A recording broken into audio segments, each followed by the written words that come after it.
ছাত্র জনতার আন্দোলনের মুখে গত ৫ আগস্ট শেখ হাসিনা সরকারের পতন হয় এবং দেশ ত্যাগ করেন তিনি।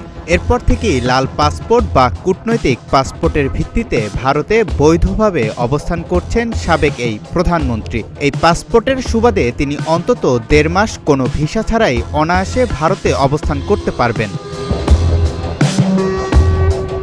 তবে শেখ হাসিনা সহ ক্ষমতাচ্যুত সরকারের মন্ত্রী, সংসদ সদস্য বা এমপি এবং বাধ্যতামূলক অবসরে পাঠানো ও চুক্তি বাতিল হওয়া কর্মকর্তাদের লাল পাসপোর্ট বাতিলের সিদ্ধান্ত নিয়েছে অন্তর্বর্তীকালীন সরকার। এছাড়া পাসপোর্ট অধিদপ্তর তাদের পাসপোর্ট বাতিলের প্রক্রিয়া শুরু করেছে বলে স্বরাষ্ট্র মন্ত্রণালয়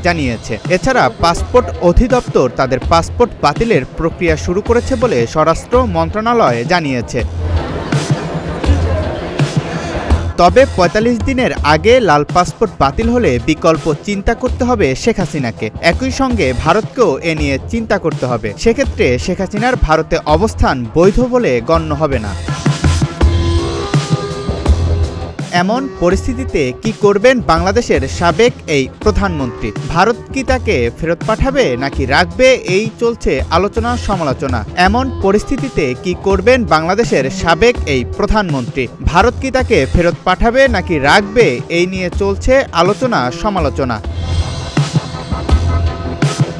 লাল পাসপোর্ট বাতিল হলে কি করবেন শেখ হাসিনা? ২০১৮ সালের ১৫ জুলাই বাংলাদেশ ও ভারতের মধ্যে সংশোধিত ট্রাভেল অ্যারেঞ্জমেন্ট নামে একটি সমঝোতা স্মারক সই হয়। তাতে উল্লেখ আছে উভয় দেশের ডিপ্লোম্যাটিক ও অফিসিয়াল পাসপোর্টধারীদের ৪৫ দিনের মেয়াদে ভিসা ছাড়াই বসবাসের জন্য থাকতে দিতে দুই দেশ পারস্পরিকভাবে রাজি হয়েছে। এছাড়া ভারতের সরকারি কর্মকর্তাও জানিয়েছেন সাবেক প্রধানমন্ত্রী হিসেবে শেখ হাসিনার যে পাসপোর্ট রয়েছে সেটির সুবাদে তিনি অন্তত ১.৫ মাস কোনো ভিসা ছাড়া ভারতে অবস্থান করতে পারবেন। শেখ হাসিনা দেশ ছেড়েছেন ১৭ দিন আগে, আরও ২৮ দিন তিনি ভিসা ছাড়া ভারতে অবস্থান করতে পারবেন। তবে এ সময়ের আগে যদি তার লাল পাসপোর্ট বাতিল হয়ে যায় তাহলে তাকে বিকল্প চিন্তা করতে হবে। একই সঙ্গে ভারতকেও এ নিয়ে চিন্তা করতে হবে। ১.৫ মাস পার হওয়ার আগেই যদি শেখ হাসিনার বর্তমান পাসপোর্ট বাতিল করা হয় তাহলে ভারতের কি করণীয় আছে?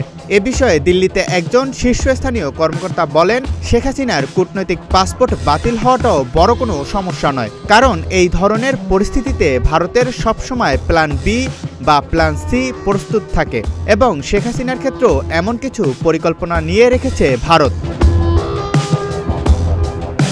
জাকারিয়া রবিউল, প্রতিদিনের বাংলাদেশ।